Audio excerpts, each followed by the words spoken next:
Bom dia, meu nome é Bernardo Flores. Bom dia, meu nome é Igor. Bom dia, meu nome é Leonardo e a gente vai apresentar o nosso trabalho sobre eutanásia. Nós tivemos dois participantes que não puderam comparecer hoje, que são o Pedro Bergoli e o Henrique Milner. O que é a eutanásia? A eutanásia foi determinada primeiramente como um ato de tirar a vida do ser humano.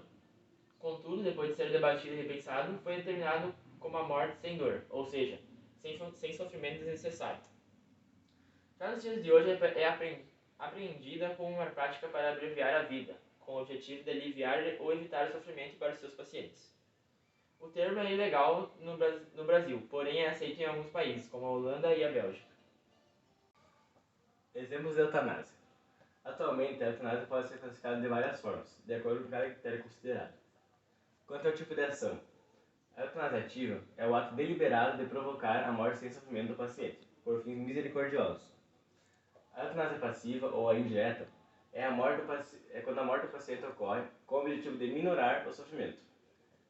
A eutanásia duplo efeito é quando a morte é acelerada como consequências indiretas de ações médicas que são executadas visando o alívio do sofrimento do paciente terminal. Quanto ao consentimento do paciente, a eutanásia voluntária quando a morte é provocada atendendo a uma vontade do paciente. A eutanásia involuntária quando a morte é provocada contra a vontade do paciente.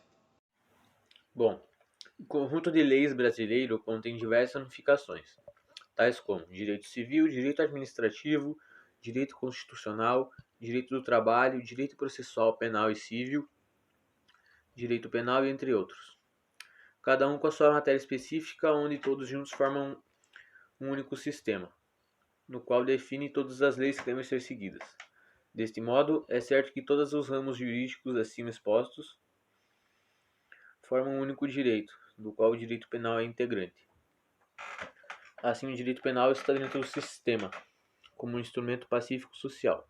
Sendo assim, é importante destacar que em nosso ordenamento jurídico não há um tipo específico definido a eutanásia.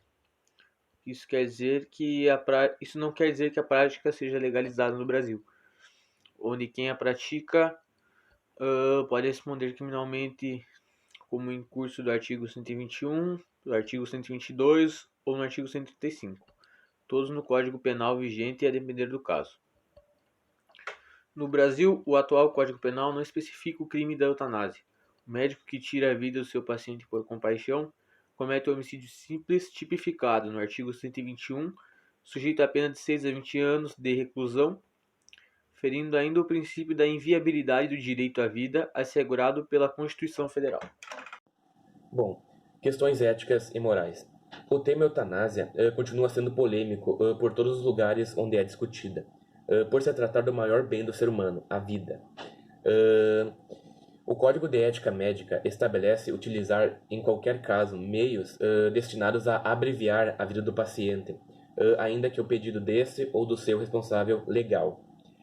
A eutanásia representa atualmente uma complicada questão de bioéticas e biodireitos, pois enquanto o Estado tem como principal objetivo a proteção da vida dos seus cidadãos, existem aqueles que, devido ao seu estado precário de saúde, desejam dar um fim ao seu sofrimento antecipando a sua morte.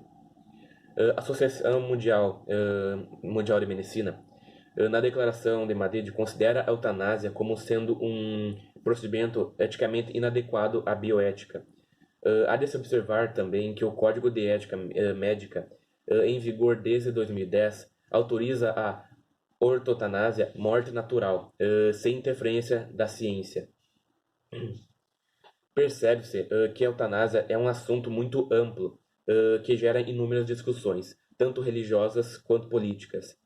Se é certo ou errado, se é ético ou antiético, portanto, é muito difícil formar uma discussão que não envolva pontos morais. Deve-se avaliar caso a caso, e não simplesmente criar uma verdade absoluta e aplicá-la sobre todos os enfermos. O que as igrejas dizem sobre a eutanásia? A Igreja Católica condena-se quaisquer prática que antecipe a morte de um doente, seja seu pedido ou não, opondo-se por isso tanto a eutanásia quanto o suicídio assistido. Em contrapartida, a Igreja resguarda a necessidade de apostar nos cuidados paliativos, mesmo quando isso implica sofrimento para o doente. A oposição da Igreja à eutanásia radica-se não só na ideia de que não cabe ao homem por ter uma vida, mas fundamenta-se também em razões éticas, nomeadamente a noção de que a dignidade própria a pessoa não é afetada pelo seu estado de saúde e que defende ao contrário, que acarreta a ideia de que algumas pessoas são mais dignas que outras. O Catecismo da Igreja Católica aborda o assunto e diz que, abre aspas, quaisquer que sejam os motivos e os meios, a eutanásia direta consiste por fim à vida de pessoas deficientes ou doentes. É moralmente inaceitável. Fecha aspas. E aqui temos o exemplo triste de um paciente que optou pela eutanásia. E é isso, e muito obrigado pela atenção de todos.